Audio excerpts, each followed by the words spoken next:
3 days' time, he's going to make his UFC debut at the Mecca, the world's most famous arena, Madison Square Garden. And he was kind enough to carve out a few minutes of his very, very busy day to join me in studio. And so without further ado, Joe, let's not waste any more time. Let's talk to the man who called this all, the future, Ian Garry, the man who has the entire MMA world buzzing, the man who is the future of not only Irish MMA, but of the UFC welterweight division, the man who will be making his UFC debut this Saturday at UFC 268 at the Mecca at Madison Square Garden against Jordan Williams, the former Cage Warriors welterweight champion, Ian Garry. My man, how are you? Dude, this has been a long time coming. This has been a long time coming. Dude, it looks cool. I really like it. Isn't this great? Yeah, I really like it. I like all these. The tchotchkes? You need one of these with me, with like a You got one? No, I'm going to get one though. With Yes. like pizza in one hand and a bag of Skittles in the other. That's right. And just dripped in gold, because that's what this career is going to happen. I'm going to be dripped in gold. And it starts on Saturday. 3 days First off, time. let me ask you, what's up with the... It's just a little cut. And You good? I want to look pretty. I know, but are you good? Yeah, always. Yeah. Okay, all right. Absolutely, always. I don't want no late, last minute No. removals from the card. It's just a little cut. You are making your debut at Madison Square Garden, my friend, in 3 days. Not your MMA debut, of course. You have fought before 7-0, but your UFC debut. Yeah. I don't know if you know this. I don't know if they tell you this in Ireland. It's the freaking most famous arena on the planet. I'm well aware. You're aware? It's the most iconic sports venue in the world. This is bigger than T-Mobile. This is bigger than MGM. This is the one. Oh, I know. This ain't no 3 Arena. No. This isn't the O2. It's not. No. It's the big. It just shows how much the UFC believe in me. That this is my debut in the UFC on the biggest card of the year. Not only just Madison Square Garden, the biggest card of the year. Yeah. And they're going, right, we want this kid here. It's like, I'm blessed to be in the position I am. I'm very grateful, but I've worked my fucking ass off to get here. Do you know what I mean? Like, yes. I've done everything. Everything I've done in my life has led to this point. And now I just get to sit back, relax, and enjoy the process. I get to enjoy walking into Madison Square Garden and going, I'm going to fight here. Like the history behind that. Yes. Jordan has competed in there. Yes. Conor won 2 world titles there. Muhammad Ali, Floyd Mayweather, the greatest of the greats in every respective sport they've been in have competed here. And now it's time for me.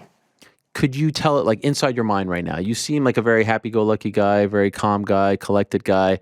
Are you freaking out a little bit? Are you anxious? You're not nervous? Butterflies? No. Nothing? No.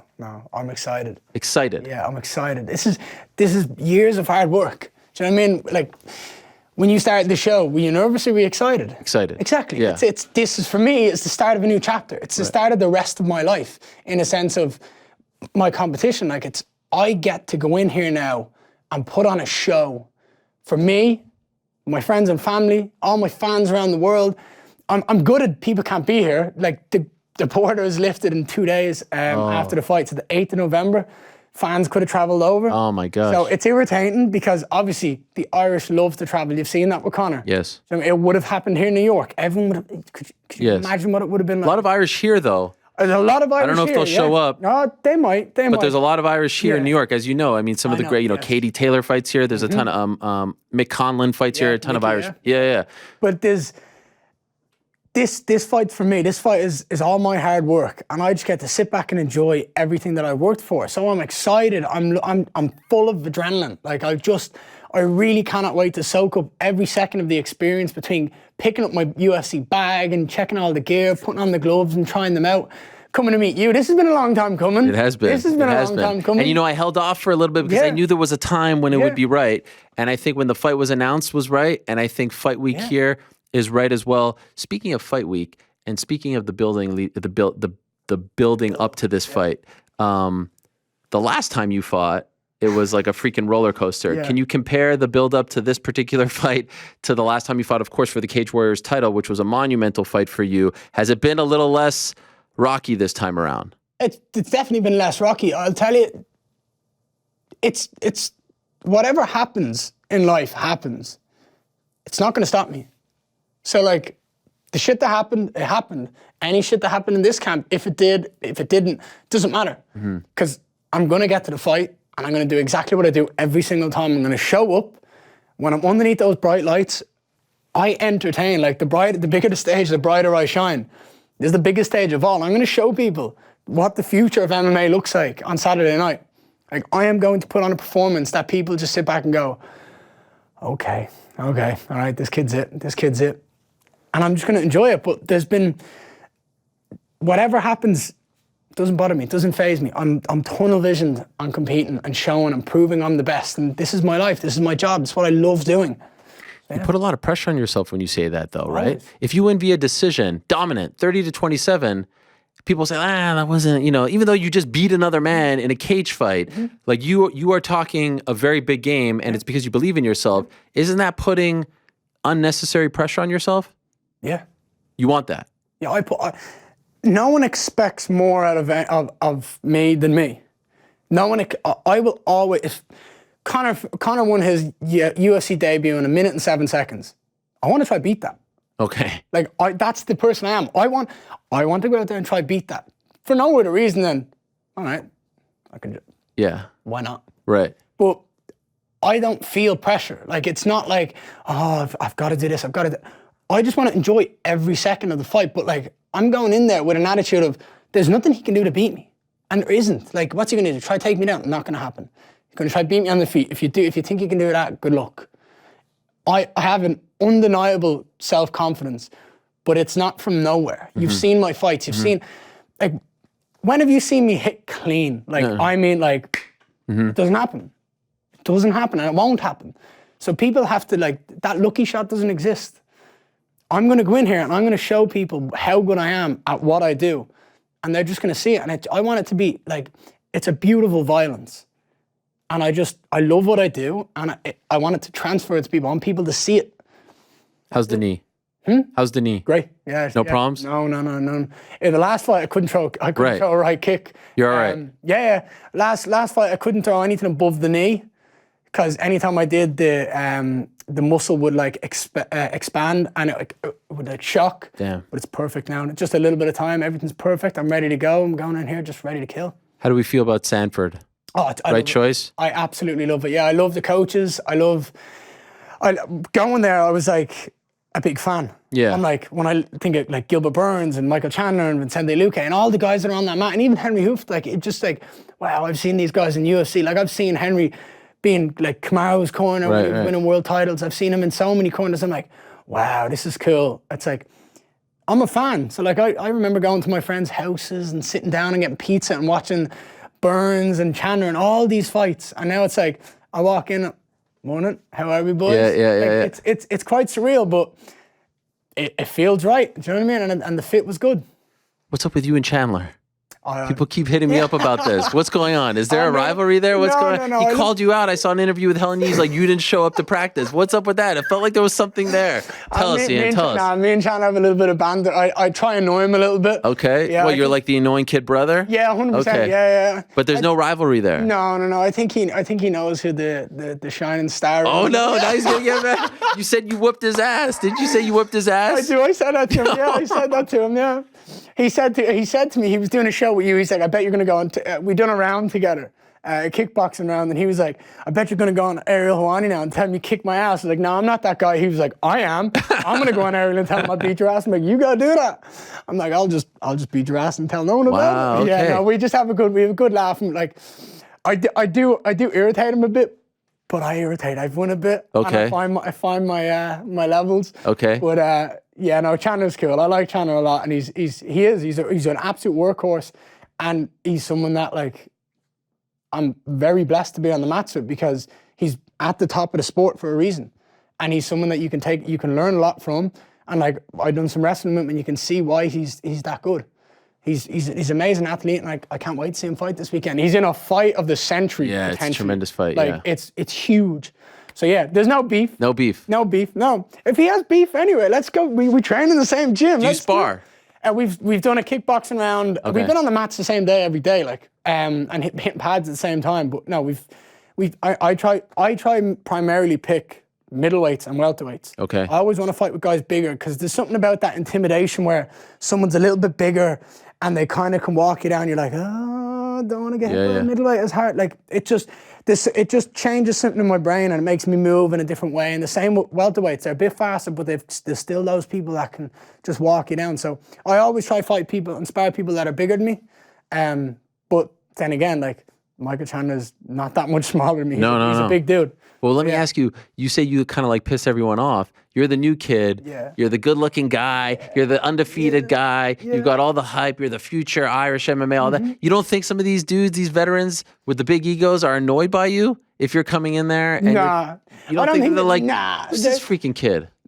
I mean, they can be if there's some people. You don't could get that be. vibe? No, I don't get that vibe. But I don't know. I work my ass off. Like I train so hard. Like I push myself to the limits, and it's like anything that I've got, I've earned.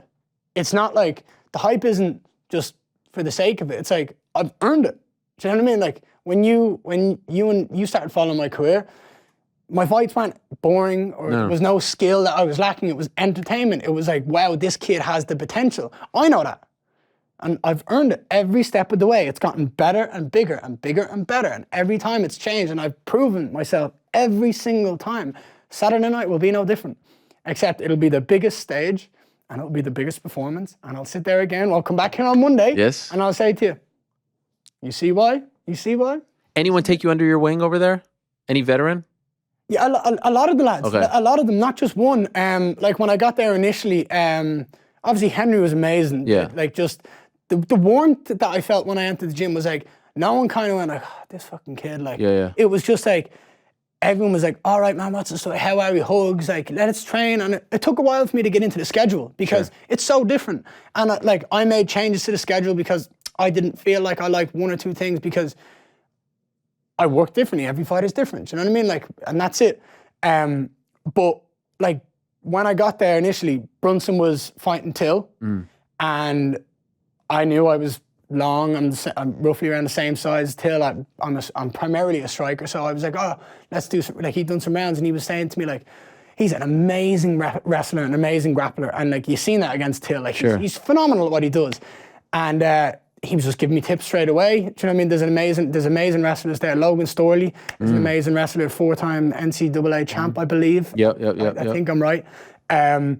He was giving me all the advice in regards to like wrestling and how I can improve. Greg Jones, I've been seeking him out every single chance I can. It's like, how can I get better at wrestling? Because we don't have American style wrestling at home in Ireland. Like the difference, like people grow up here wrestling from a young age, in high school, college, they continue it on then, and we don't have that. So I'm trying to like learn, and I want to grow, and I want to get better everywhere. I want to be so good everywhere that no one will ever beat me anywhere. And that's the attitude I always have. And everyone's been so nice to me. Gilbert has been helping me so much in regards to like just jiu-jitsu and everyone. It's amazing. I'm really happy and I'm really blessed to be where I am. By the way, why didn't you ever consider SBG? Just never did. The only reason I was at home in Ireland was because of my former team. I was like, if I'm not here, I'm just gonna go. Like there's like when you look at the talent in Ireland in regards to Sanford, especially at my weight division, like it's unquestionably one of the best gyms in the world. Like there's no argument. Why not go to one of the best? If I want to be the best in the world, you've got to surround yourself with the best.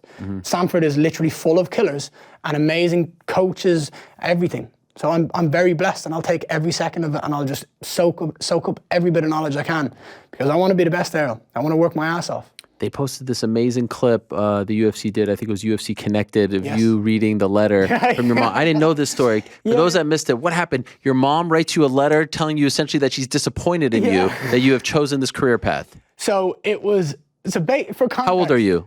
It was, so I, not 18, and you're 23, so this is 5 years ago. 18, 19. Okay. Yeah, I quit college without telling them I quit college. Wow. How many years in? A year. Okay. Yeah. A year. I went back into the second year, went to the first week. I told my mom I didn't want to go in the first place. I was like, I'm not doing the second year. She's like, please do it. And I was like, I'll go in. I walked in, I seen the class, and I went, nah. I just left. I just turned around, walked out, went straight down to the office and went, can I have the the papers? Like, oh, I wanna leave.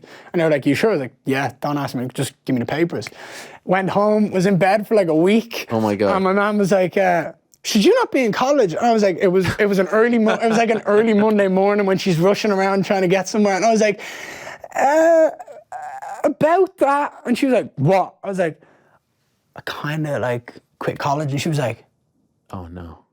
what? I was like, yeah, I didn't tell you because I didn't want your opinion. I didn't want you to like sway my choice. I want it to be my choice and my choice only. And she's like, what are you going to do? Kind of came in early in the morning and was like, what are you going to do? And I was like, I'm going to get a full-time job. I'm going to train my ass off and I'm going to be an MMA fighter. So then I wake up and there's a note on my bed. And I'm like, I read it out in the little feature that the UFC did. And basically it was saying like, I can't believe you've done this. I won't support this decision. Being the next Conor McGregor isn't a plan. Look at you now. Now, here's the thing. There is nothing worse, I think. Yeah, seriously. Madison freaking Square Garden. There's nothing worse than, I feel, than disappointing your parents. Like when my parents would say, like, we are disappointed in you. Not mad at you, but disappointed. Doesn't that feel crappy? Like, did you not think maybe I made a mistake here? No, I mean, people have their opinions in life. And, like, obviously she's my mother and she wants to help me in every way possible. There's nothing she does, like, that she's trying to hinder my life. She only wants what she believes is best. And she's going to lead me in whatever direction she thinks is best. But there was a point in my life where I realized, I know what's best for me. I just got to believe in me and do what my gut is telling me to do. And it's quit college. I don't want to be here. I don't want to do this. And a lot of people can, I'm not saying like learn from me, but if a lot of people took that attitude, maybe they do different things in life, because I wasn't going to sit in an office. I wasn't going to do a job like that. I didn't want to do that, and I don't want to do that. I want to do something that I love every day, that I wake up. Like there's days when I'm doing MMA and I go, why the fuck am I doing this? Because I'm tired and my body's sore and I'm like, oh. And then I go, I love what I do. It's like, I'm blessed. I get to wake up, train. I get to be, like, my whole life is about like me being as fit and healthy as I possibly can be.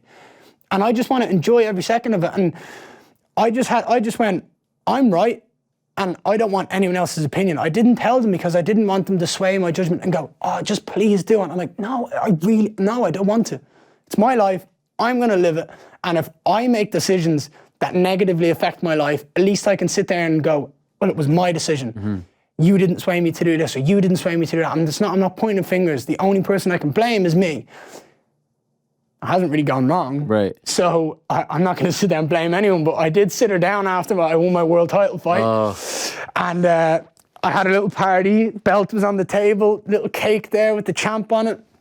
And she was in my apartment, and I was like, I just looked at her, and she looked at me, and she knew exactly, she just knew what was coming. And I said, and she went, what? And I was like, you know what? And she goes, you were right. I was like, wow. Remember that.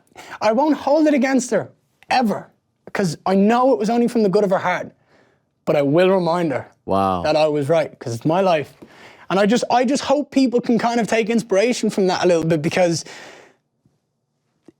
I just want people to live their best life. And that, with my career, I want the same. I want people to enjoy what they do. When I fight, I want people to take enjoyment out of my win. I remember as a kid watching Conor fight, and the excitement he brought, and the anticipation between, like, did you see that when Conor was talking to Poirier and he called him a hillbilly and all these things, like, just all these little things that you'd come in and talk to your friends about in school.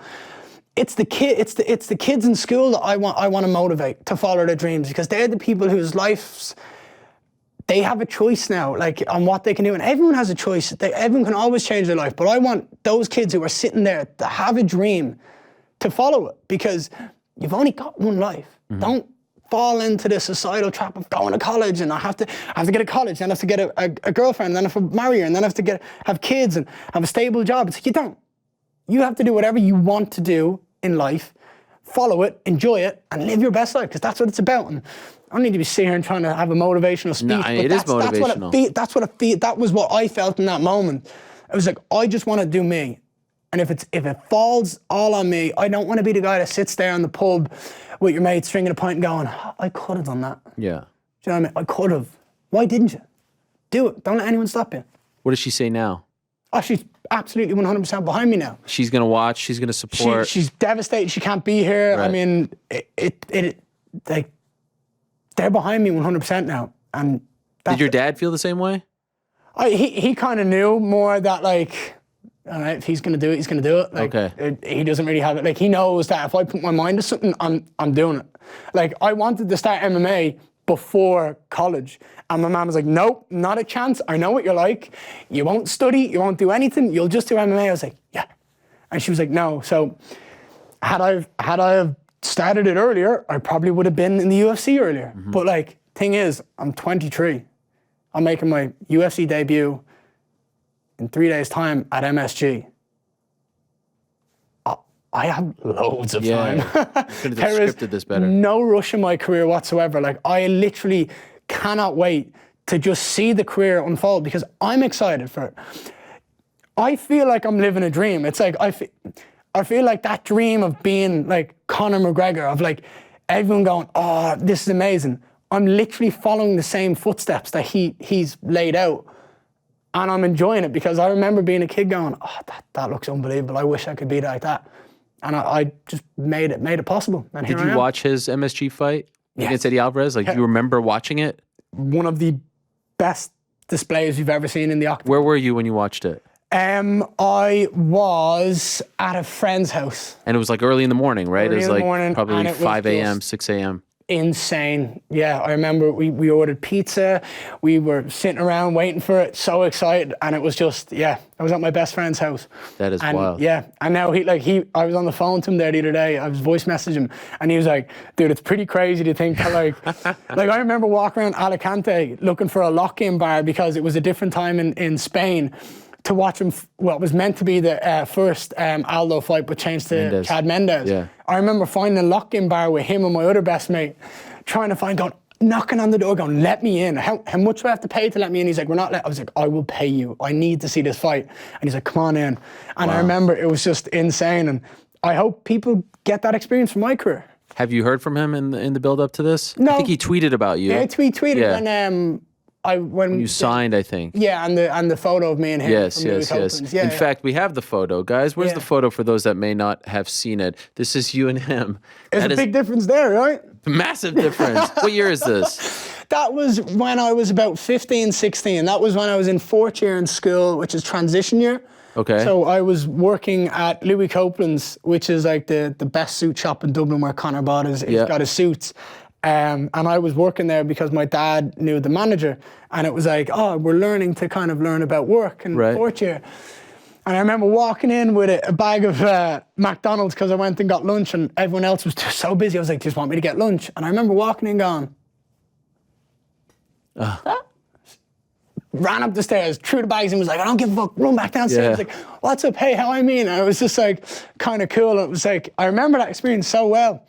Here we are, like, it's like, I'm just excited for life, man. I really, really couldn't be more excited for everything. And that job, you said you told your mom you'd get a job while you leave school. That was a window cleaner. Window cleaning, yes. Crazy. Yes, my granddad, by the way, my granddad passed away. Oh, man. Yeah, he passed away. I'm so sorry to hear that. Dude, I know it sounds bad. Because you have a smile on your face. I'm not sure how to... I'm kind of happy because... When did he pass? Huh? When did he pass? About a week after we talked. A week and a half after we talked. No, it's... I'm kind of happy for him because dementia is such a horrible disease. Yeah. What disease? It's just such a horrible condition. Like, and so many people are affected by it. But like, I'm happy he's free now. I hope that he's up in the sky and he has his memory back and he knows who everyone is and he's looking down on us. And like, I got the same goodbyes when he was going into the home, and it's like, I'm kind of happy he's free. I'm like, I'm happy. I hope it's all gone. I'd imagine like when you get to whatever the gates or whatever way it works when we die, that like everything is free, everything is clear, and I hope he's up there smiling and dancing. Oh, but yeah, man. No, I just know you know the story. Yeah, of course. I mean, it gives me chills thinking about your grandfather because that's how I first learned about you. Yeah. And it's not exactly your typical walkout, but could you imagine if you walked out to Imagine? Yeah, I know. I was thinking it, but it's like I think that would make me more emotional than anything. Yeah. I don't want to be emotional. No, it's you like, don't want to be emotional. I'm very happy that he's gone and he can hopefully have his brain and his memories back, because that's the most important thing to me, is that he remembers everyone and he remembers things. And he was coming to a point where like he didn't know anyone, and that kills people. Do you know what I mean? That kills us. Like, imagine not knowing who your daughter is, your son, or your wife, and that's I couldn't imagine that, and I would never imagine that in anyone. So like, I know it's weird that I have a smile on my face. Yeah, I know. I wasn't sure what to make of it. Yeah, no. I know it's weird that I have a smile on my face, but it's because I'm happy for him. He's lived an amazing life. Do you know what I mean? He's seen great grandchildren. He's like, I think the youngest is my uncle. My uncle's nearly like 45, 50. He's like, he's not 50. He's going to kill me for that. But yes, my granddad set up a window cleaning business, and my uncle took it over. Oh, okay. And I rang my uncle and was like, "Hey, David, can I have a job?" And he's like, "Why? What's up?" I was like, "Oh, I just quit college, and I want to work full time and train MMA." And he was like, "Yeah, all right. Do you want to come in tomorrow?" I was like, "Yeah." So started cleaning windows, learning the trade. Woke up half six in the morning, finished at 2 p.m., went home, ate, sleep, woke up, went to training from about 5 till 9 or 6 till 9, and just done that every single day. And I was basically living like 14-day weeks. Those dudes that you worked with, do they still, do they know what's going on now? Yeah, I'm sure there were break Yeah. time, you're telling them about your dreams and what you're doing. I got a message off one of the cherry picker guys the other day, and he was like, one of my co-workers, Nathan, he's also a family member, was like telling him about it, and he messaged me going, "Hey, and Steve here from Beam Me Up." He's like, "Heard about it." He's like, "You've literally manifested this dream." He's like, "I remember all the times you told me about this in the cherry picker." Because think about it, we'd be doing jobs for hours, just literally cleaning windows, going around cleaning windows all in a row, and me and him talking shit to each other for 6, 7, 8 hours on one big building. And it was quite funny that it's all been done. So yeah, it's just cool how kind of I told everybody, and now here I am. But yeah, everyone that works there is basically family. Man. So yeah, I know I've been getting messages from them all, and I'm excited to just make everyone proud, because I can.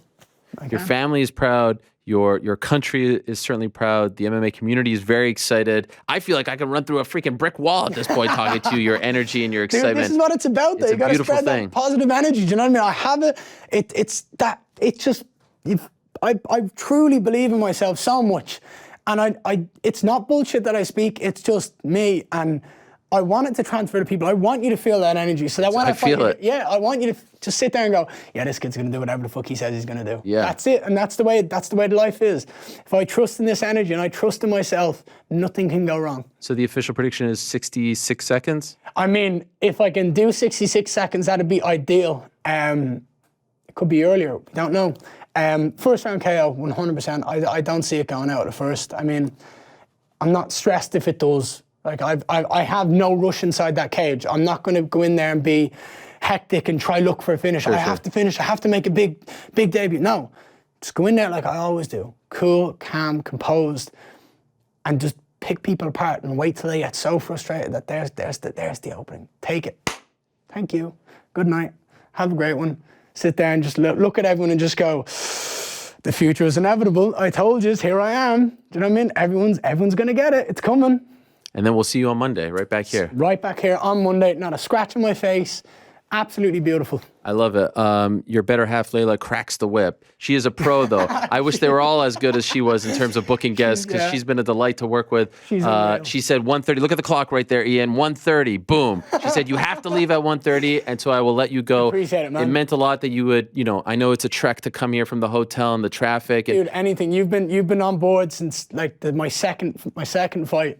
And it means a lot to me. And dude, you're the best at what you do. Cheers. So thank you. It'd be an absolute pleasure to come. It'd be stupid to turn it down. I appreciate it. Good luck to you. Can't wait. Take all the care, best. all the best. Here Don't is worry gonna about stab it. you in the We need to find out if we can get one of these for me. We'll figure that out. I will clear. I'm going to get rid of my Daniel Cormier because he's a Benedict Arnold, and I'm going to put you right there. All right. Just get rid of all of them and just one big one of me. I can get you one like paint me like one of your. Listen, I just put. Hey, that was a good. Virna is on the wall because she walked out to my song. You can be on the wall as well if you play your cards right. I'll bring you something on Monday. All right, cool. I'll bring you something on Monday. Deal. Thank you so much, Ian. Good luck to you. Guys. Wow, what a legend. Ian Garry joining us. Incredible energy. I was excited about the debut. I'm even more excited now.